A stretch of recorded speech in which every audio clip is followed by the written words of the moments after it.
This is the Blockchain Show. Go! This is episode 84. Annika, Monari, and Alan Bay, co-founders of the Aventus Protocol and Artos Systems. Aventus Protocol is a global, open-source blockchain ticketing smart contract built on the Ethereum network. We basically founded Aventus a couple of years ago, straight out of university. We met at Imperial College London. I think I was doing particle physics, I was doing machine learning. And then I ended up doing my thesis with BAFTA and the Film Network here in the UK, doing blockchain-based film rights distribution with the head of the Blockchain Center there, Professor William Nottenbelt. He pointed us towards Ethereum. This was sort of early 2015. And off the back of that, we just kind of got started in the media space in general, researched across the sort of various verticals, film, media, and identified some of the problems that we are now trying to address with Aventus, our ticketing protocol, during that research. Moved on from that to a small round of VC investment towards the end of 2017, did our token sale in 2018, and have subsequently been building out our team. He got the dates wrong, by the way. It's 2016 we got the seed round, and 2017 we did the token sale, but never mind. Close enough. It's roughly the same in blockchain world. I think it always helps the power of two. There's somebody to do the talking and somebody to correct them. I think that's how Ian and I work. You get the most accurate results. I'm familiar with you guys. I was actually at the London Ethereum meetup event where I think you were doing some talking about just over a year ago, about 13 months ago, right? Yeah. Where I first came across you guys, and actually in a podcast we did in August of last year, I mentioned you guys. I think that was like episode 44 or something along those lines, where I was really excited to hear about you, what you're trying to achieve and what you are achieving, because it was one of those things where I thought, yeah, I can see myself using this. I can see myself getting value from Aventus, from what you're trying to do in that ticketing space. You know, I think the takeaway was, well, the StubHub of blockchain. That's the very short version of what you're trying to do. But I think what you're trying to do is so much more than that, right? Definitely. I mean, really what we envisage is we are building this global standard or protocol for ticketing that ultimately allows for the complete control of an economically inefficient market. Now, that definitely requires some context to explain what we mean. But ultimately, in the ticketing industry, what you see is people pricing below market equilibrium in the primary market, like Adele, Ed Sheeran, etc., who want their true fans to go there. You know, therefore, there being a big gap between the real economic value of a ticket and where it's actually priced. And that's being filled up by the likes of StubHub and resellers and touts and all these people.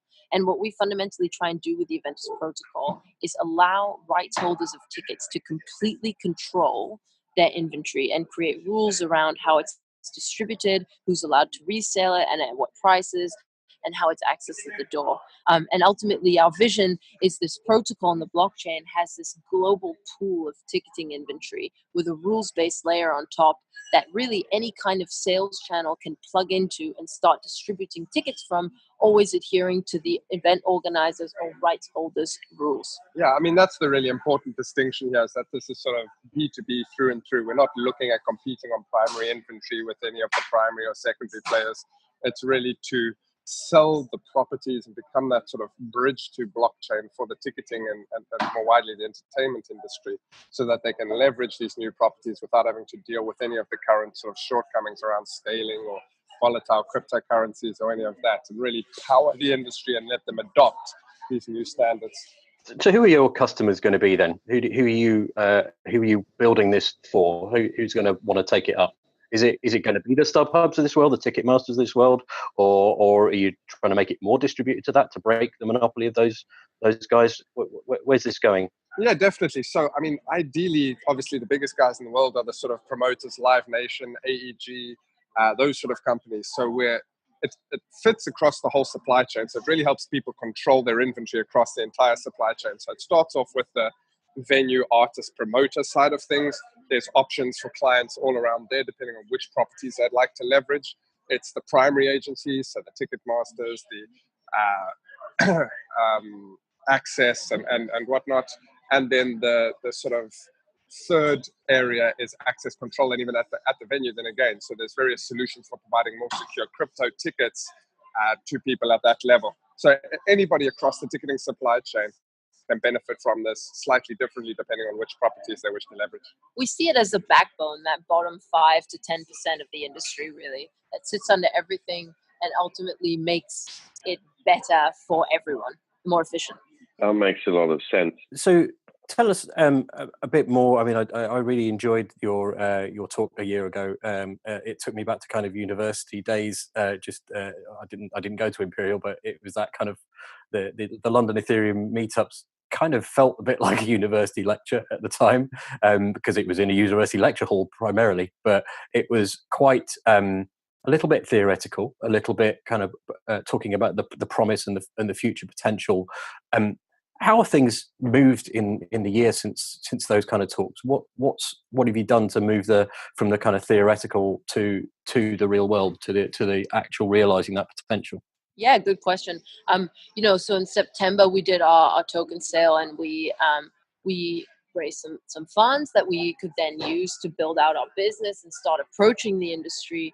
But ultimately what we did is we tried to restructure and separate concerns. So really what we did is we strive to be B2B modular tool set, no opinions about how people should use it, but rather infrastructure that people could use. And what we did is we split the company, or the idea of the company, into two sections. So one is this non-profit protocol that sits under everything. And then the second is a business called Artos, which bridges the blockchain gap between traditional companies and the blockchain itself. Because obviously you guys definitely know, you can't really interact with smart contracts without having to worry about scaling and cryptocurrency volatility and paying gas fees and the horrible UX associated with waiting for transactions.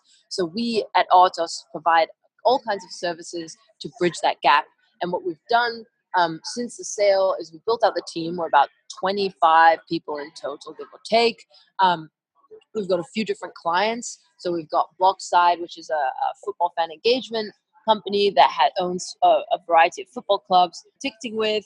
And then we also have Kind Heaven, which is an immersive experience in Vegas run by Kerry Granite, who used to run Miramax. And yeah, a few other partners like Touting Music and others that we can't really talk about, who we're now doing proof of concepts with, and we're rolling out across the inventory. And we're also talking to some of the big players that you probably know, and seeing what we can do there. So it's really approaching these businesses and trying to get them to start using the protocol and noticing the operational efficiency that can be gained from this tool set. Most of this has sort of been privately in the last while, but we have about 2 weeks ago now, I think it was, released our product, sort of the protocol side of things, open source. We've got it deployed on the mainnet on Ethereum. So it's open and ready for anybody to sort of start having a play around with themselves, even if they don't want to come through our commercial entity. Yeah, that was really interesting seeing that, you are moving away from kind of those test networks, sandbox networks, and onto the Ethereum mainnet. It's a big step, right? And you guys must be really excited and having gone through that year journey, or at least 2-year journey now, that you've moved a significant step forward. Yeah, it's been a really good learning experience. And as you know, I mean, this space is kind of crazy. All of us who did our sales last year, we had a lot more money than anticipated because of the appreciation of some of the digital assets. And therefore, the war chests are quite big. And watching people deal with that and figure out how to use that to actually get into these industries that are so far from being able to not only understand, but actually leverage technology like this. It's been very useful for all of us, and it's helped the blockchain space as a whole accelerate and grow a lot faster. Now, I'm sure there's a lot of people thinking this, and you yourselves and I are kind of London-based, if not London natives.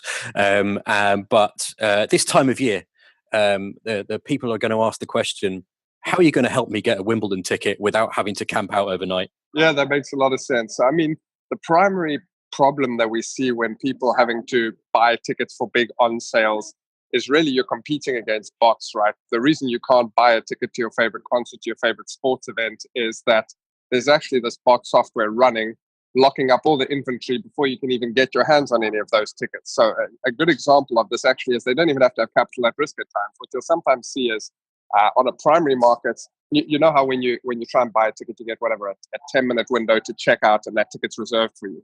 So you'll see these bots going onto primary websites, locking up all of the inventory in that 10-minute window, listing it on secondary sites for high premiums. And the minute the sale occurs on the secondary site, they actually complete the checkout on the primary site. So it's a pure kind of financial arbitrage strategy. Now, what we really are doing with the blockchain, fundamentally, there's some very easy ways to address this when you have these new properties available to you. For one, it's being able to see if the person trying to sell you a ticket actually owns the ticket and if that ticket is legitimate. Those are fundamental properties of the transparency and the immutable ledger side of the blockchain that really lend themselves to that problem. And then even further than that, what we're looking at is helping people control that inventory throughout the supply chain. So if you want to set up your business logic on that ticket, we're not opinionated. We give people the tools to do this. So what they could choose as a business rule, for example, is only 10% above resale, or only whatever it might be. And by squashing those margins in the secondary market, you economically disincentivize the touts on the primary market from actually locking up all that inventory, and therefore guaranteeing that the people who are actual genuine fans, genuine supporters of the sports teams or whatever it might be, can actually get those tickets in their hands. That makes a lot of sense. And that certainly is something which the market needs. Is this going to change the way that consumers buy tickets? Or do you think the process is still going to be the same? It's just the back end that's actually changing. So I think it depends. In theory, for some use cases of what we're doing, it will basically stay the same. The way you'll be delivered the ticket will change, but the checkout process will be more or less the same. However, we have new types of distribution models which before weren't really possible. For example, the artist for their fan club tickets could in theory sell their tickets directly to fans without any intermediaries. And the fans could distribute their tickets to other fans.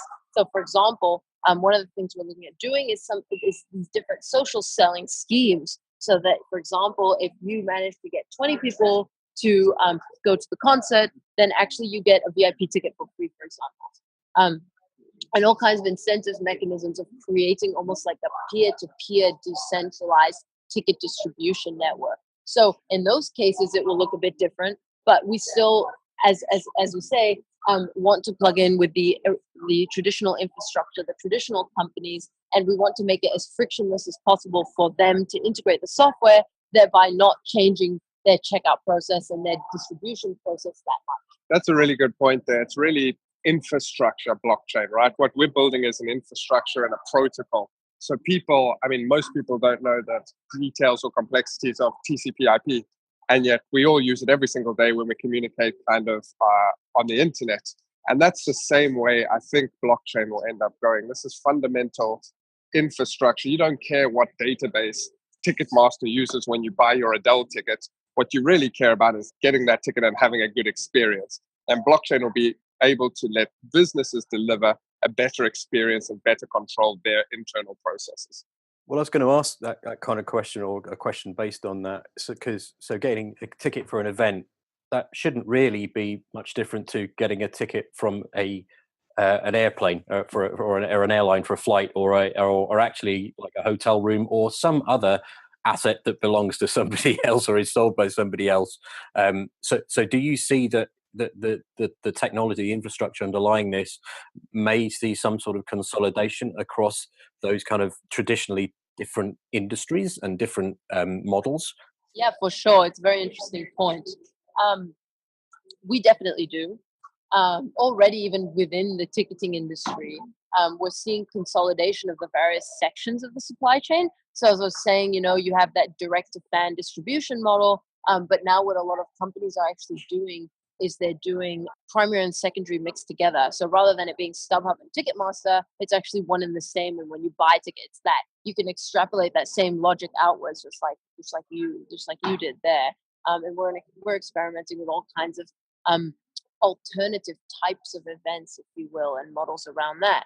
Why is it that, for example, you can't go and get a group of people together to fund a mini concert for one of your favorite artists to play in their hometown for a night?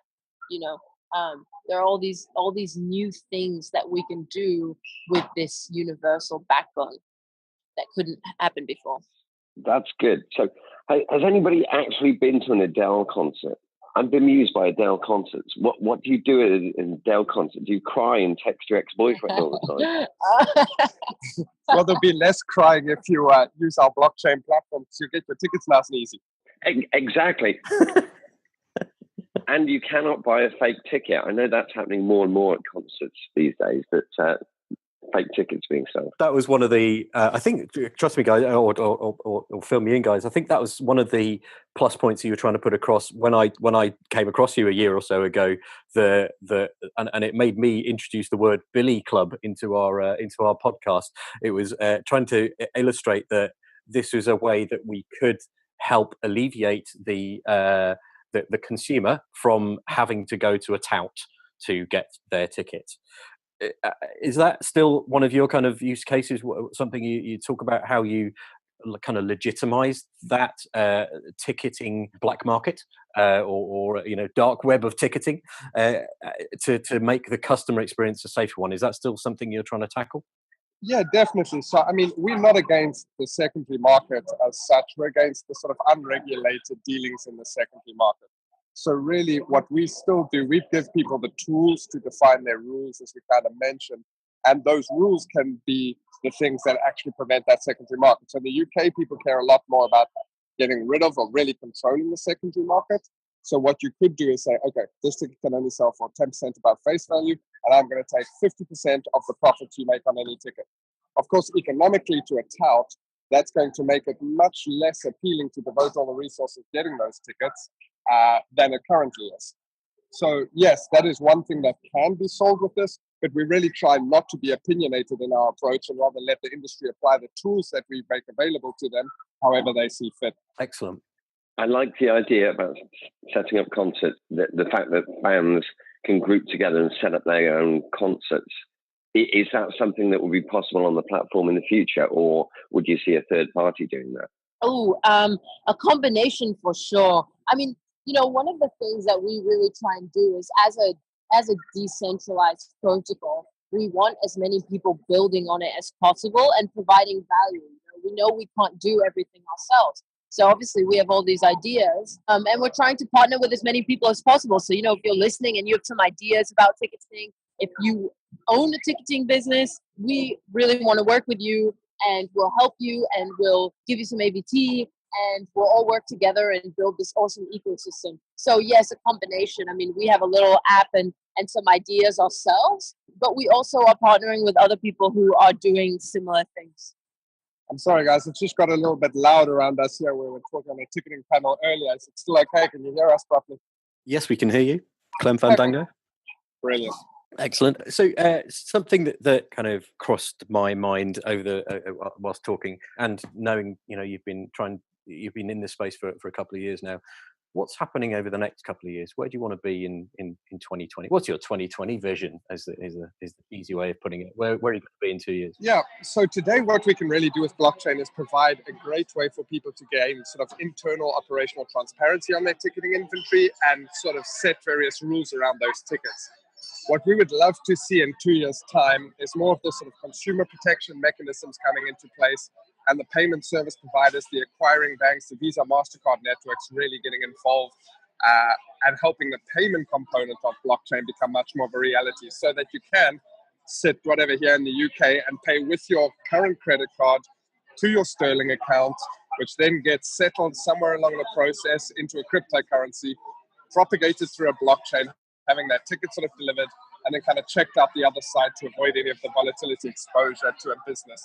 So I'd really say making more widespread adoption so that everybody can spend cryptocurrency, having those consumer protection mechanisms. Because a nice example we always like to use is the sort of e-commerce explosion that we saw around the sort of turn of the millennium, around sort of late 90s, should we say. So I remember it used to be, and I'm sure everybody can kind of sympathize with this, it used to kind of be thought when you buy something online, it's fraudulent or dodgy. You don't know if you're going to receive the product. You don't know where your money's going to go. Maybe people are going to steal your credit card information. All of that is something that requires consumer protection mechanisms. So we had the 15-day payback guarantee given to you. The credit card networks will get your money back very easily. if any fraud occurs. We need those same kind of mechanisms in the blockchain space. And with the regulators catching up, we see the SEC and the FCA getting much more involved in the markets. We really think by 2020 we should have that consumer protection to really blow blockchain up sort of to a wide scale and get everybody using it and benefiting from the properties that they want. Fabulous. What's the message you'd most like to get across to our listeners or to our audience? How do you want them to engage with you? Where do you want them to go and look for more information? And what are you hoping to get across? If you like what we're doing, our token is really cool. You should buy our token, and you should engage with our network and vote and help secure it and buy tickets to events with AVT and buy merch and engage with us. If you are a developer or you work at a ticketing company or anyone in the ticketing industry, we'd love to talk. We'd love to work with you. We have all kinds of funding options for various projects, and we want to grow our ecosystem exponentially. If you want to learn more and you just want to have a chat, we're also open to that. So you can get us on Telegram. You can go to Aventus.io and learn about more about what we're doing. Follow us on Twitter, etc., etc. So we really want to engage with you. However you want to do that, we're open to it. So yeah, just come and have a chat. Just for clarity, I know we talked about this a little earlier. Do people need to engage with us through the Artos kind of name, or are you still trying to get interested parties coming to you through Aventus, or doesn't it matter? Yeah, no, look, both is great. We're focused on growing the Aventus Protocol. So if you have good blockchain skills and you know how to build on protocols, please go ahead and then build on our protocol. We'll work with you. We'll help you. Otherwise, come through Artos if you don't have those skills and you just want REST APIs and SaaS that you can interact with and integrate much easier. So, we're happy with either. Our goal is to just get that network effect and get as many people on this system as possible. That's really the most important point here. We're completely focused on adoption of the Aventus technology currently. So it's all open source. Everybody can check out the fundamental technology. But we know blockchain has its limitations currently, mainly scaling and cryptocurrency volatility. So depending on how technical anybody is who wants to engage with it, at the Aventus level, that makes a lot of sense. If you want to go straight to protocol and build a lot of that infrastructure yourself. At a commercial level, most of these sort of artists and promoters we've spoken to need a little bit of help around. They just want standard APIs to integrate within their systems built in fiat currencies. And that's something we can really provide with our commercial entity, Artos. Excellent. So it sounds like you've got both ends of the spectrum covered, which is, again, for me, and I say this a lot on the podcast, and I, at the risk of repeating myself, this is starting to feel real now. This is starting to feel like it's something that people can get access. And when I say this, I mean, blockchain as an industry, it's starting to feel like people are standing up the services, not only the theory and the white papers and the open source code, but actually the services that surround that to make it more accessible to a wider audience. So this is fantastic music to my ears. Yeah, I couldn't agree more. I mean, what we really saw at the beginning of blockchain is sort of the hype around all the coins and the financing and the sort of financial aspects.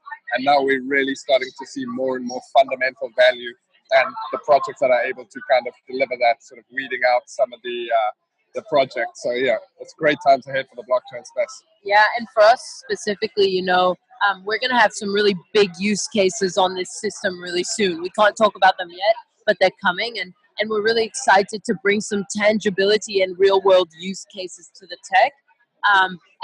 We're really proud to be one of the people targeting a narrow vertical, one of the first people who decided to target an actual industry and start facilitating the transition to this inevitable backbone. So, really happy to be doing this.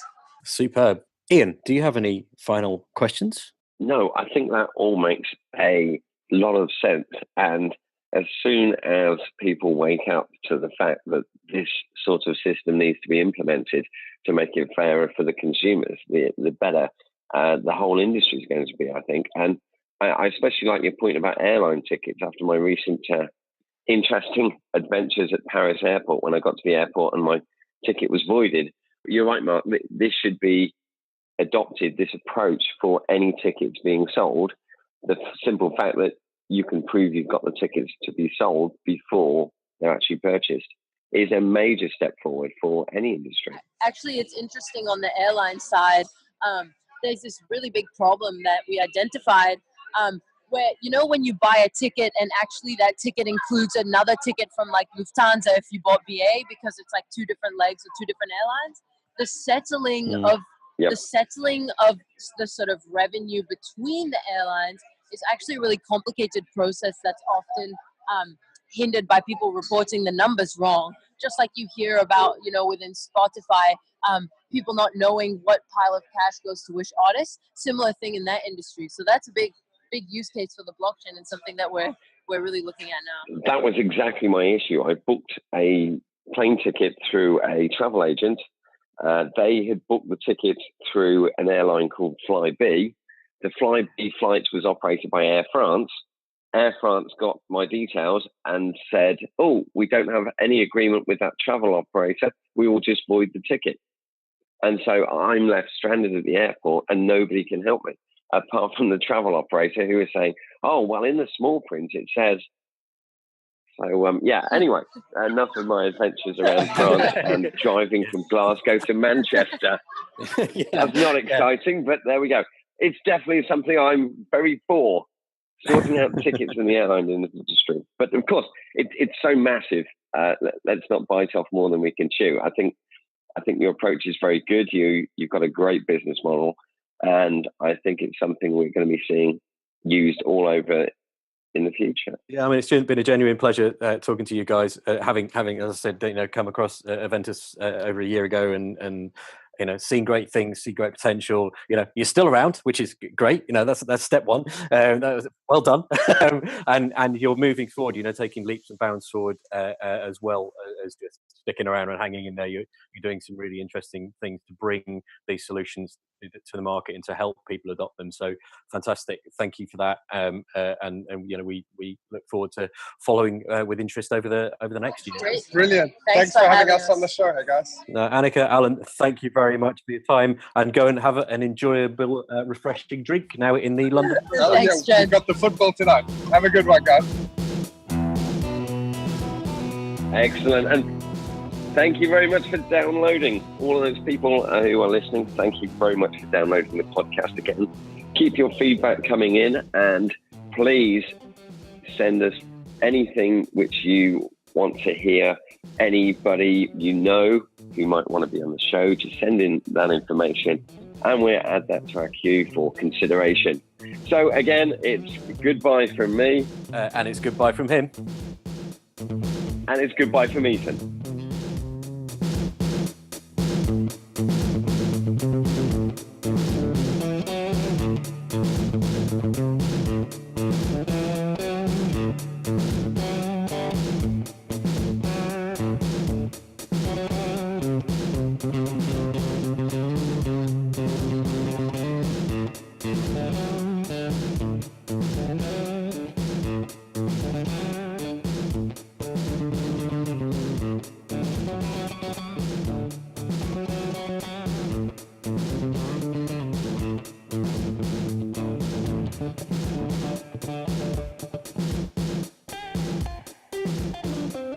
To learn more, visit theblockchainshow.com.